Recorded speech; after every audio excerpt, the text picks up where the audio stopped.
អ្នកទាំងអស់គ្នាខ្ញុំបានភូមិពីរងរសាថ្ងៃនេះខ្ញុំមក review កន្លែងមួយដែលមានឈ្មោះថា The Hyatt Restaurant ដែលស្ថិតនៅផ្សារកណ្ដាលគៀនប៉ែតខេត្តដែលកន្លែងនេះមានលក់ភេសជ្ជៈអាហារពេលព្រឹកនិងពេលល្ងាចនិងមានបុគ្គលិកទទួលភ្ញៀវនិងរត់តុល្អថែមទៀតផង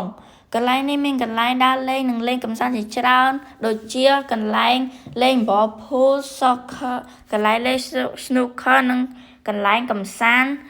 ដើរមើលទេសភាពថែមជាច្រើនទៀតលើពីនេះទៀតគេមានតាំងពីពណ៌ខោអាវកីឡាករដែលមានឈ្មោះថាលោកហងដាដែលជាកីឡាករដ៏ចំណានម្នាក់បើបងប្អូនមានចំណាប់អារម្មណ៍បងប្អូនអាចទំនាក់ទំនងលេខទូរស័ព្ទនៅលើអេក្រង់នេះបានហើយក៏សូមអរគុណដែលបានចំណាយពេលមកទស្សនាការ review មួយនេះសូមអរគុណសូមជម្រាបលា